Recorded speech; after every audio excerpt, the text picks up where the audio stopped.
जोहार बाबा साहब अंबेडकर अंबेडकर గారి ఆశయాల్ని జై భీమ్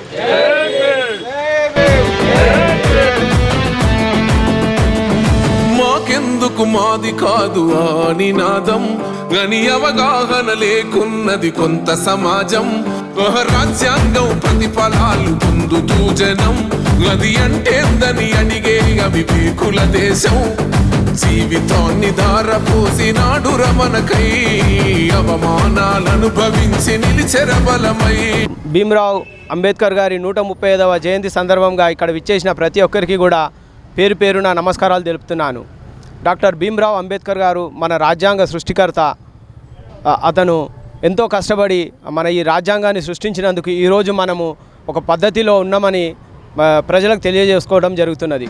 ఎందుకంటే ఆయన ప్రతి ఒక్క కులానికి కూడా ఈ రిజర్వేషన్స్ అనేది కానీ న్యాయం ఏదైనా న్యాయం కానీ ఏదున్నా కానీ అందరికీ ఈక్వల్గా డివైడేటెడ్ చేసి ఈరోజు మనకి గొప్ప రాజ్యాంగాన్ని అందించినందుకు ఆయనకు మనం జీవితాంతం కూడా రుణపడి ఉండాలని ప్రతి ఒక్కరిని కోరుకుంటున్నాను.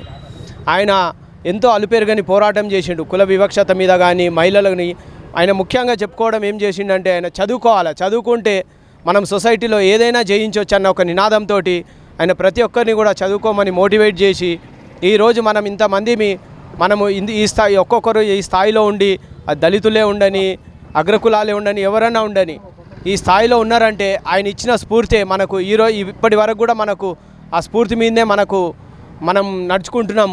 ఇంకా కూడా మనము ఆయన చెప్పిన సిద్ధాంతాలు ఏమున్నాయో అవి ఇంకా కూడా టోటల్గా అంటే 100% అమలు పరచుకోలేకపోతున్నాం. మనం ఆ 100% కానీ ఆయన చెప్పినట్టు మనం అమలు పరుచుకుంటే భారతదేశం ప్రపంచ పటంలో ఎక్కడో ఉంటుందని ప్రతి ఒక్కరికి కూడా తెలియజేసుకుంటూ నాకు ఈ అవకాశం ఇచ్చిన ఈ అంబేద్కర్ అసోసియేషన్ వాళ్ళందరికీ కూడా పేరు పేరున ధన్యవాదాలు తెలుపుతున్నాను.